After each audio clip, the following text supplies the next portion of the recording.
ಈ ಗೆಜೆಟ್ಗಳ ಅಡಿಕ್ಷನಿಂದ ಆಗುವಂಥ ಮಾನಸಿಕ ತೊಂದರೆಗಳು ಏನು ಅನ್ಸಂದ್ರೆ ಮಕ್ಕಳ ಮೇಲೆ ಯಾವ ರೀತಿ ಮಾನಸಿಕ ನೋಡಿ ತೊಂದರೆ ತಿರ್ಗಾ ಆಗುತ್ತೆ? ಈ ಮಗು ತನ್ನತನದ ಬಗ್ಗೆ ಮರೆಯೋದನ್ನು ಕಲಿಬೋದು. ಹ್ಮ್. ಇತರರ ಬಗ್ಗೆ ಕಾಳಜಿ, ಸಹಾನುಭೂತಿ, ಅನುಕಂಪ, ಮಾನವೀಯತೆ ಅಂದರೆ ದೊಡ್ಡ ಪಟ್ಟಿನೇ ಬರುತ್ತೆ. ಅಂದರೆ ನಾವು ಸಮಾಜದ ಒಂದು ಭಾಗ ಆಗೋದೇ ಇಲ್ವಾ ಅನ್ನುವಂತಹ ಪ್ರಶ್ನೆ ಬರುತ್ತೆ. ಅದು ಇದೇನೋ ಒಂಥರ ಫಿಲಾಸಫಿಯ ಮಾತು ಅಲ್ಲ ಇದು. ಹ್ಮ್. ಆದರೆ ಪ್ರತಿನಿತ್ಯದ ಸಂಬಂಧಗಳಿರ್ತಾವಲ್ಲ, ಅದು ಖಂಡಿತವಾಗಿಯೂ ಪರಸ್ಪರ ಹಗೆತನ, ವಿರೋಧ, ದ್ವೇಷ, ಆಕ್ರೋಶ, ಆಕ್ರಮಣಕಾರಿ ವರ್ತನೆಗಳು ಇಲ್ಲದಿದ್ದರೆ ಸ್ವಹಾನಿಗೂ ಕಾರಣ ಆಗುತ್ತೆ. ಒಂಟಿತನನೂ ಒಂದಲ್ವಾ ಸರ್? ಹೌದು ಹೌದು.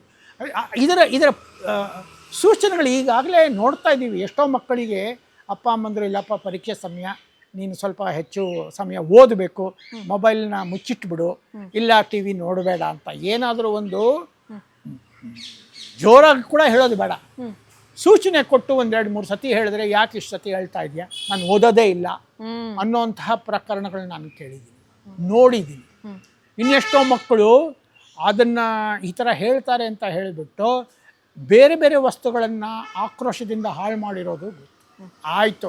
ಇವೆಲ್ಲ ಮಾಡಿರೋದು ಒಂದಾದರೆ ಎಷ್ಟೋ ಮಕ್ಕಳು ಪರೀಕ್ಷೆಗೆ ಹೋಗಿ ನನಗೇನು ಜ್ಞಾಪಕನೇ ಬರಲಿಲ್ಲ, ಎಲ್ಲ ಮರ್ತೋಯ್ತು. ಅಂದರೆ ಈಗಾಗಲೇ ಇದರ ಒಂದು ಅಡ್ಡ ಪರಿಣಾಮ ಕಾಣಿಸ್ತಾ ಇದೆ. ಇದು ಯಂತ್ರಗಳಿಂದನೇ ಆಗತ್ತೆ ಅಂತ ನೀವು ಹೇಳ್ತೀರಾ ಅಂತ ಯಾರಾದರೂ ಕೇಳ್ಬೋದು ಪ್ರಶ್ನೆ. ಅದಲ್ಲದೆ ಬೇರೆ ಏನು ಕಾರಣ ಇರೋಕ್ಕೆ ಸಾಧ್ಯ?